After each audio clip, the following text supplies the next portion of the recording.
अस्सलामुअलैकुम। मुझे पता है कि आप सब बिल्कुल ठीक हैं और कहानी सुनने को बेताब हैं। आज जो मैं आपके लिए कहानी लाई हूँ वो बहुत ही मज़ेदार है। उससे आपको बहुत सारी बातें पता चलेंगी। कहानी का नाम है ये कैसे कीड़े हैं।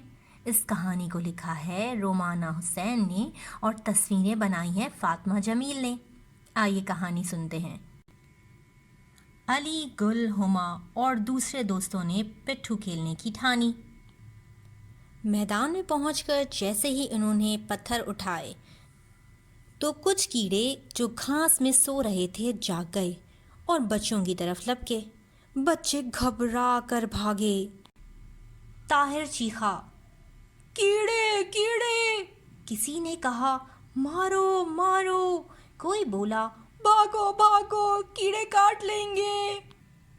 सिर्फ गुल नहीं डरी। इसने भागती हुई हुमा को पकड़ा।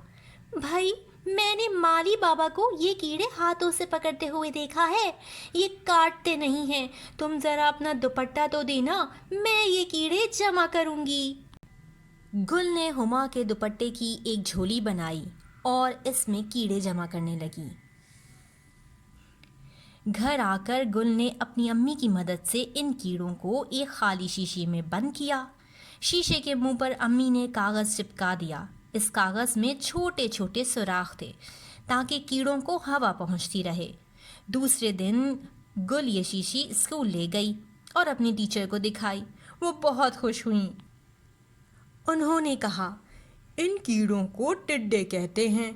टिड्डे तो नुकसान नहीं पहुंचाते, मगर कुछ कीड़े वाकई खतरनाक होते हैं और इन्हें छेड़ना नहीं चाहिए। फिर टीचर ने बताया, तितलियां भी एक ख़ास तरह के कीड़ों से बनती हैं। बेरबहुटी एक बहुत प्यारा सा कीड़ा है जो सुर्ख रंग का होता है।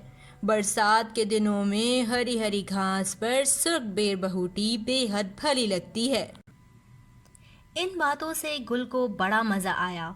वो जब भी कोई नई चीज़ देखती है तो इसके बारे में जानने का इसको शौक़ होता है।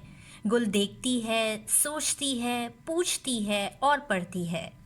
किताबों में इन चीज़ों की तस्वीरें बनाकर इनके बारे में लिखती है। गुल एक रोज़ साइंसदान बनना चाहती है।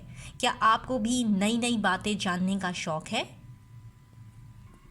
मुझे कमेंट्स में ज़रूर बताइएगा कि आपको कौन सा कीड़ा सबसे अच्छा लगता है और क्या आपको भी नई नई चीज़ों के बारे में जानने का शौक़ है। इसके साथ साथ बच्चों, आपने इस चैनल को सब्सक्राइब करना है, अपने दोस्तों के साथ शेयर करना है ताकि वो भी इस चैनल को सब्सक्राइब करें। लाइक ज़रूर कीजिएगा, कमेंट्स करें। इंशाल्लाह मैं एक नई कहानी के साथ फिर आऊँगी। अल्लाह हाफ़िज़।